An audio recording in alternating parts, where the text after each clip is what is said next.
ಜೊತೆಗೆ ಮತ್ತೊಬ್ಬ ಅತಿಥಿ ಜಾಯ್ನ್ ಆಗಿದ್ದಾರೆ ಕಾಂಗ್ರೆಸ್ ವಕ್ತಾರರಾಗಿರುವಂತಹ ರಘು ದೊಡ್ಡೇರಿ ಅವರು. ಸರ್ ನಮಸ್ತೆ, ಕಾರ್ಯಕ್ರಮಕ್ಕೆ ಸ್ವಾಗತ. ನಮಸ್ಕಾರ. ಎಸ್, ಆಮೇಲೆ ಬರ್ತೀನಿ ಸರ್ ನಿಮ್ಮ ಹತ್ರ. ಶಶಿಧರ್ ಸರ್, ಈಗ ಈ ಕಾಂಗ್ರೆಸ್ ಸರ್ಕಾರ ಏನು ಕಾಯ್ದೆಯನ್ನು ತರ್ತಾ ಇದೆ ಅಲ್ವಾ, ಇದು ನಿಜಕ್ಕೂ ಶಾಂತಿ ಸ್ಥಾಪನೆ ಆಗುತ್ತಾ? ಅದು ಇದರಿಂದ ಬರೀ ಇದೇ ಒಂದು ಅಜೆಂಡಾ ಇರಬಹುದು ಅಥವಾ ರಾಜ್ಯಕ್ಕೆ ಏನು ಹಿತಾಸಕ್ತಿ ಇಲ್ವಾ, ಲಾಭ ಇಲ್ವಾ? ಹಾಗಾದ್ರೆ ಆ ಆಲೋಚನೆ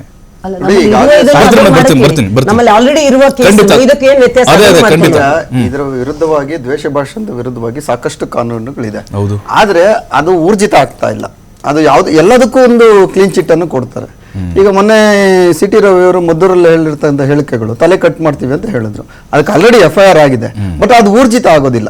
ಅಂಥದಕ್ಕೆ ಇಂಥ ಕಾನೂನುಗಳು ಬರಬೇಕಾಗುತ್ತೆ, ಕಾನೂನುಗಳು ಮಾರ್ಪಾಡು ಮಾಡಬೇಕಾಗುತ್ತೆ.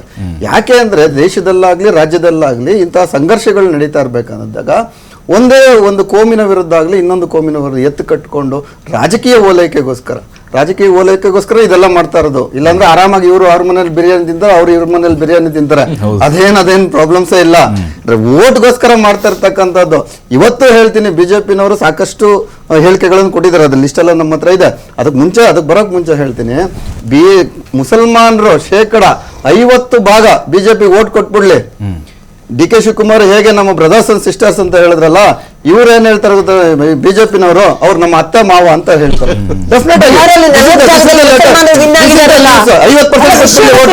ಯಾಕೆ ಅವರು ವೋಟ್ ಮಾಡ್ತಾ ಇಲ್ಲ ಅಂತ ಕನ್ಫರ್ಮ್ ಆದ್ಮೇಲೆ ಇದೆಲ್ಲ ಹೇಳಿಕೆಗಳು ಬರ್ತಾ ಇರ್ತಕ್ಕಂಥದ್ದು. ನೋಡಿ, ಈಗ ಫ್ರೀಡಮ್ ಆರ್ಟಿಕಲ್ 19ರಲ್ಲಿ ಫ್ರೀಡಮ್ ಆಫ್ ಸ್ಪೀಚ್ ನಮ್ಮನ್ನು ಕೊಟ್ಟಿದೆ. ಅಂದ್ರೆ ಹೇಗಂದ್ರೆ ಮಾತಾಡುವಂತಲ್ಲ, ಇನ್ನೊಂದು ಧರ್ಮದ ಮೇಲಾಗ್ಲಿ, ಇನ್ನೊಬ್ಬರ ಜಾತಿಯ ಮೇಲಾಗ್ಲಿ, ಒಂದು ಹೆಣ್ಣಿನ ಮೇಲಾಗ್ಲಿ, ಯಾರನ್ನು ನೋಯಿಸದ ಹಾಗೆ ಮಾತಾಡಿ. ಇಲ್ಲಿ ನಮ್ಗೆ ಅನ್ಪಾರ್ಲಿಮೆಂಟರಿ ಅಂತ ವರ್ಡ್ಸ್ ಅಂತ ನಾವು ಆಲ್ರೆಡಿ ರೆಕ್ಟಿಫೈ ಆಗಿದೆ. ಅದರ ಒಳಗಡೆ ನಾವು ಇರ್ಬೇಕು. ಯಾಕಂದ್ರೆ ನಾವು ರೋಲ್ ಮಾಡಲ್ಸ್. ಸಮಾಜ, ನೀವು ಯಾರೋ ಬೀದಿಲಿ ಮಾತಾಡಿದ್ರೆ ಅವನ ಬಗ್ಗೆ ಏನು ತಲೆ ಕೆಡಿಸ್ಕೊಳೋದಿಲ್ಲ. ಏನೋ ಪೊಲೀಸರು ಒಂದೆರಡು ಲಾಠಿ ಹೊಡಿತಾರೆ, ಮನೆಗೆ ಕಳಿಸ್ಬೋದು. ಆದ್ರೆ ನೀವು ಘನತೆ ಹೊತ್ತಂತ ಸ್ಥಾನಗಳಲ್ಲಿ ಇಟ್ಟಿರ್ತಕ್ಕಂಥವ್ರು, ಮಂತ್ರಿಗಳಾಗಿರ್ತೀರಾ, ಮುಖ್ಯಮಂತ್ರಿಗಳಾಗಿರ್ತೀರಾ, ಪ್ರಧಾನಮಂತ್ರಿಗಳಾಗಿರ್ತೀರಾ, ನೀವು ಕೆಟ್ಟ ಭಾಷಣಗಳನ್ನು ಮಾಡಿದ್ರೆ, ದ್ವೇಷ ಭಾಷಣಗಳನ್ನು ಮಾಡಿದ್ರೆ ಈ ದೇಶಕ್ಕೆ ನಿಮ್ಮ ಕೊಡುಗೆ ಏನಾಗುತ್ತೆ? ಈ ದೇಶದಲ್ಲಿ ನೀವು ಮಾಡಬೇಕಾದ ಅಭಿವೃದ್ಧಿಯ ಮೂಲಕ ಹೋಗಿ, ಅಭಿವೃದ್ಧಿಗೋಸ್ಕರ ಶ್ರಮಿಸ್ರಿ. ಇವತ್ತು 80 ಕೋಟಿಗೆ ನೀವು ಅಕ್ಕಿ ಕೊಡ್ತೀರಾ ಅಂತೀರಿ, ಅದು ನಾಚಿಕೆ ಗೇಡಿನ ಕೆಲಸ. ಇನ್ನು ನಾವು ಬಡತನದಲ್ಲಿ ಇದ್ದೀವಿ ಅಂತ ಅರ್ಥ. ಅದನ್ನು ಮುಂದುವರಿಬೇಕು ಹೊರತು ದ್ವೇಷ ಭಾಷಣಗಳಿಂದ ಅಲ್ಲ. ದ್ವೇಷ ಭಾಷಣಗಳಿಂದ ಏನೂ ಆಗೋದಿಲ್ಲ. ಅನಂತಕುಮಾರ್ ಹೆಗಡೆ ಅವರು ಇದನ್ನು ಕನ್ಸಿಡರ್ ಮಾಡ್ಕೋಬೇಕಾಯ್ತು. ಈವನ್ ಸಿದ್ದರಾಮಯ್ಯನವರು ಕನ್ಸಿಡರ್ ಮಾಡ್ಕೋಬೇಕಾಯ್ತು. ಯಾವಾಗ ಅವ್ರು ಹೇಳಿದ್ರು, ನರೇಂದ್ರ ಮೋದಿ ಅವರು ಸಾವಿನ ಸರ್ದಾರ ಅಂತ ಹೇಳಿದ್ರು, ಅದು ಒಂದು ರೀತಿಯಿಂದ ದ್ವೇಷ ಭಾಷಣನೇ. ಈ ರೀತಿಯ ಆಗಬಾರದು ಅನ್ನೋದಕ್ಕೆ ಅವರೇ ಒಂದು ಎಲ್ಲ ನಮಗೆ ಅವ್ರಿಗೂ ಅವರು ಕಡಿವಾಣ ಹಾಕೋತಾ ಇದ್ದಾರೆ, ಮತ್ತೆ ಎಲ್ರಿಗೂ ಕಡಿವಾಣ ಆಗ್ತಾ ಇದ್ದಾರೆ. ಇದು ಒಳ್ಳೇದು. ನಾವು ಸ್ವಾಗತ, ಆಮ್ ಆದ್ಮಿ ಪಾರ್ಟಿಯಿಂದ ಸ್ವಾಗತ ಮಾಡ್ತೀವಿ. ನಾವು ದೆಹಲಿಯಲ್ಲಾಗ್ಲಿ ಪಂಜಾಬ್ನಲ್ಲಿ ಏನ್ ರೂಲ್ ಮಾಡ್ತಾ ಇದ್ದೀವಿ, ಎಲ್ಲೂ ಸಹ ನಾವು ಈ ರೀತಿಯಾಗಿ ಯಾವುದೇ ಒಂದು ದ್ವೇಷ ಭಾಷಣ ರೀತಿಯಾಗಿ ಒಂದು ವ್ಯಕ್ತಪಡಿಸಿಲ್ಲ. ಆ ರೀತಿ ಘಟನೆಗಳು ನಮ್ಮಲ್ಲಿ ನಡೆದಿಲ್ಲ. ಅದಕ್ಕೆ ನಾವು ವಿರೋಧನೂ ಇದ್ದೀವಿ. ಈ ದೇಶ, ಈ ರಾಜ್ಯ ಸುಸಂಸ್ಕೃತವಾಗಿ ನಡಿಬೇಕು ಅಂದ್ರೆ ಇದು ಒಳ್ಳೆ ತನದಿಂದ ನಡಬೇಕು, ಒಳ್ಳೆ ಜನ ಆಗ್ಬೇಕು, ಒಳ್ಳೆ ಮಾತುಗಳನ್ನಾಡಿ. ನಮ್ಮಲ್ಲಿ ಎಲ್ಲ ಇದ್ದಾರೆ, ಕುವೆಂಪು ಇದ್ದಾರೆ, ಸರ್ವಜ್ಞ ಇದ್ದಾರೆ, ಪ್ರತಿಯೊಬ್ಬರು ಸಹ ನಮ್ಗೆ ಭಾಷೆಯನ್ನು ಕೊಟ್ಟಿದ್ದಾರೆ. ಆ ಭಾಷೆಯನ್ನು ಬಳಸಿ ನಾವು ಒಳ್ಳೆದನ್ನು ಬಯಸೋಣ, ಒಳ್ಳೆ ಕೆಲಸ ಮಾಡೋಣ. ಅದನ್ನ ಬಿಟ್ಟು ಒಬ್ಬರನ್ನ ಎತ್ ಕಟ್ಟೋದು, ಇನ್ನೊಂದು ಓಟ್ ಪಡೆಯೋದು, ಒಬ್ರು ಏನೋ ಇದು ಮಾಡೋದು, ಕೈ ಕಟ್ ಮಾಡ್ತೀವಿ, ಕಾಲ್ ಕಟ್ ಮಾಡ್ತೀವಿ, ನಿಮ್ಮನ್ನ ತಲೆ ಕಡಿತೀವಿ, ಇಲ್ಲಿಂದ ನೀವು ಇಲ್ಲಿಯವರೆಲ್ಲ ಹೊರಗಡೆ ಹೋಗಿ, ಈ ರೀತಿಯಾದ ದ್ವೇಷ ಭಾಷಣಗಳು ಆಗಬಾರದು. ಇನ್ನು ಕೆಲವು ಮುಸಲ್ಮಾನರನ್ನು ನಾವು ರಿಕ್ವೆಸ್ಟ್ ಮಾಡ್ಕೊಳ್ತೀವಿ. ಸಾಕಷ್ಟು ಬಾರಿ ಅವರು ಕಾಫಿರೋ ರಾಮಾರ ದುಶ್ಮನ್ಯ ಅಂತ ಅವರು ಸಹ ಮೌಲ್ವಿಗಳು, ಕೆಲವು ಎಲ್ಲಿಂದನೋ ಇಲ್ಲಿಂದ ಮೌಲ್ವಿಗಳು ಹೇಳಲ್ಲ, ಎಲ್ಲಿಂದನೋ ಬಂದಿಲ್ಲ ಭಾಷಣ ಮಾಡ್ತಾ ಇರ್ತಾರಲ್ಲ ಅವರು.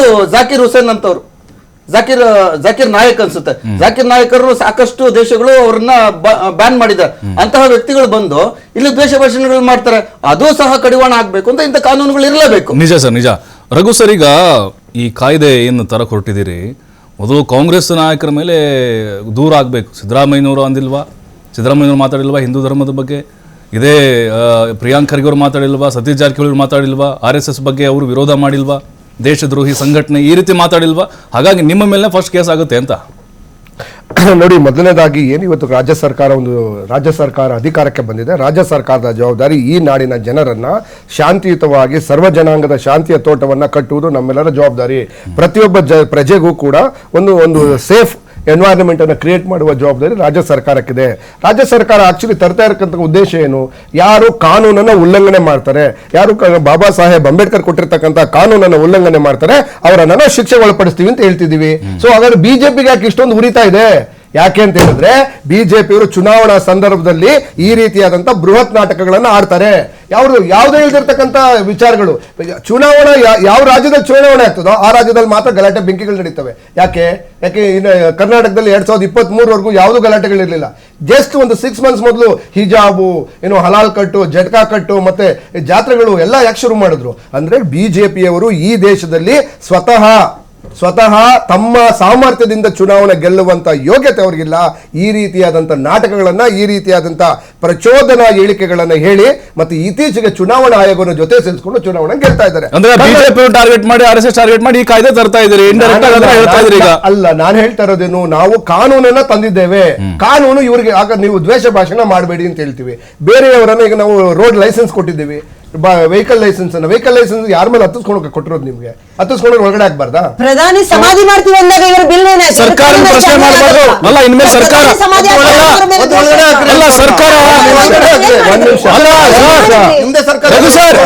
ಅಲ್ಲ, ಸರ್ಕಾರ ಪ್ರಶ್ನೆ ಮಾಡಿದ್ರು ಕೇಸ್ ಹಾಕ್ತಿರಿ ಇನ್ಮೇಲೆ ತಾವು. ನಿಮಿಷ, ಯಾರು ಹೇಳಿದ್ದು? ಸಿದ್ದರಾಮಯ್ಯ ಪ್ರಶ್ನೆ ಮಾಡಿದ್ರೆ ನಿಮಿಷ, ಸಿದ್ದರಾಮಯ್ಯನವ್ರನ್ನ ಅದು ದ್ವೇಷ ಭಾಷಣ ಆಗುತ್ತಾ? ಸರ್, ಅಲ್ಲಿ ವ್ಯಕ್ತಿ ಇದೆ, ವ್ಯಕ್ತಿಗತವಾಗಿ ಸ್ಥಳ ಇದೆ, ಜಾತಿ ಇದೆ, ಧರ್ಮ ಇದೆ. ಅದೇನಂತ ಅರ್ಥ ಅಂದ್ರೆ ಒಬ್ಬ ವ್ಯಕ್ತಿಯ ಚಾರಿತ್ರ ಹರಣವನ್ನು ಯಾರಾದ್ರೂ ಮಾಡಕ್ ಪ್ರಯತ್ನ ಮಾಡಿದ್ರೆ, ನಿಮ್ಮ ಬಗ್ಗೆ ಮಾಡಿದ್ರು ನಾವು ಆಕ್ಷನ್ ತೆಗೆದುಕೊಳ್ತೇವೆ, ಇವ್ರ ಬಗ್ಗೆ ಮಾಡಿದ್ರು ಆಕ್ಷನ್ ತೆಗೆದುಕೊಳ್ತೇವೆ. ಅದ್ಯಾಕೆ ಕಾಂತಿ ಶೆಟ್ಟಿ ಬಗ್ಗೆ ಯಾರಾದ್ರೂ ಅವಹೇಳನಕಾರಿಯಾಗಿ ಅವರನ್ನ ಅವಮಾನಿಸುವಂತ ಕೆಲಸ ಮಾಡಿದ್ರೆ, ಅದನ್ನ ದ್ವೇಷ ಭಾಷಣ ಮಾಡಿದ್ರೆ ಅವರನ್ನ ಆಕ್ಷನ್ ತೆಗೆದುಕೊಳ್ತೇವೆ. ಆದ್ರೆ ಬಿಜೆಪಿಗೆ ಯಾಕೆ ಭಯ?